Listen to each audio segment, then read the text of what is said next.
La célébration de la 138e édition de la Fête du Travail dans le monde et en particulier au Gabon a permis au Centre national de gérontologie et gériatrie situé au sein de l'hôpital régional de Mélène, dirigé par Judy Kael Mombo Mombo, depuis sa prise de fonction le 16 janvier 2025, visionnaire et défenseur des droits du bien-être social des travailleurs, dans sa casquette de leader syndical et son état-major administratif, ont été en vitrine le 1er mai 2025. Nous voici réunis en ce 1er mai 2025, Journée internationale du travail, une date qui, traditionnellement, est dédiée à la célébration de l'engagement, du dévouement et de la force collective des travailleurs.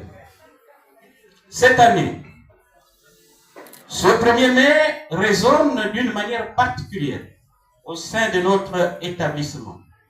Je suis pleinement conscient des tensions et des difficultés que certains d'entre vous traversent. J'entends les plaintes concernant un possible abus d'autorité de la part de certains chefs d'équipe. Je suis informé des actes de sabotage inacceptables qui nuisent au fonctionnement de notre structure. Enfin, je perçois la démotivation légitime de ceux qui se sentent oubliés en termes de reconnaissance des primes et des conditions de travail. Après avoir planté le décor sur l'objectif et le bien fondé de l'événement festif, le numéro 1 du Centre national, gérontologie et gériatrie, n'a pas hésité à mâcher ses mots en stoppant la mauvaise pilule au sein de son administration qui freine l'unité et la convergence des forces pour une efficacité objective qui met à mal la cohésion sociale et le résultat positif face à la construction du nouveau Gabon prôné par la vision du président élu, Prescoter Oligui Nguema. Je tiens en ce jour symbolique à vous adresser un message de clarté et d'engagement. Votre travail quotidien auprès de nos résidents est fondamental. Votre humanité et votre engagement sont le socle de notre mission. Il est donc de ma responsabilité de prendre la mesure de vos préoccupations et d'agir. Concernant les allégations d'abus d'autorité, je veux être très clair. De tels comportements sont contraires à nos valeurs et ne seront en aucun cas tolérés. J'ai déjà initié une écoute attentive des équipes et je m'engage à mener les investigations nécessaires pour établir la vérité et prendre les mesures correctives appropriées. Un environnement de travail respectueux et bienveillant est un droit pour chacun et je veillerai à ce qu'il soit garanti. Je suis également profondément préoccupé par les actes de sabotage. Ces agissements irresponsables perturbent le bon fonctionnement de notre unité mobile et pénalisent le CNGG dans ses missions de recouvrement utiles pour le paiement des primes du personnel. Je réitère avec fermeté, de tels comportements ne resteront pas sans conséquences. Nous devons collectivement nous mobiliser pour identifier et les éradiquer.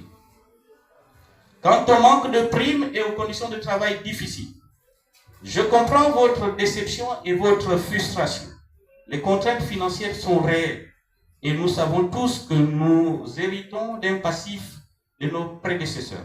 Cependant, je m'engage à une transparence totale sur nos marges de manœuvre.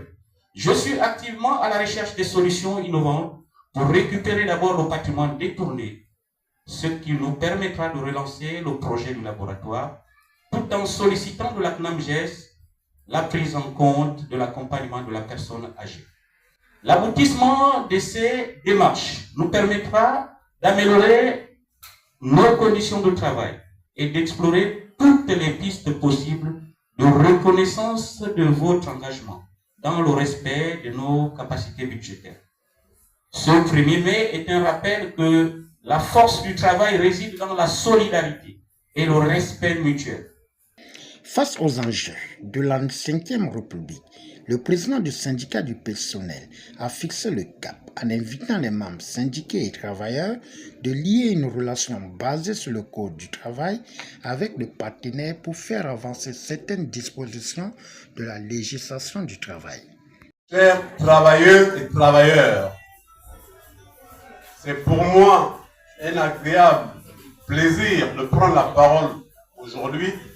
Camarades, le 1er mai est l'occasion d'adresser un salut fraternel à notre organisation et à l'ensemble des travailleurs que vous êtes. Historiquement, cette journée était une journée de revendication salariale et syndicale. De nos jours, le 1er mai est plus connu sous le nom de fête du travail.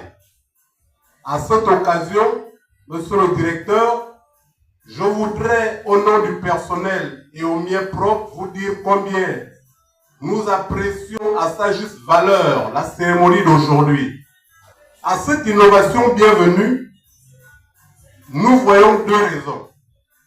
La première raison, c'est que vous êtes soucieux de la situation que traverse le personnel actuellement.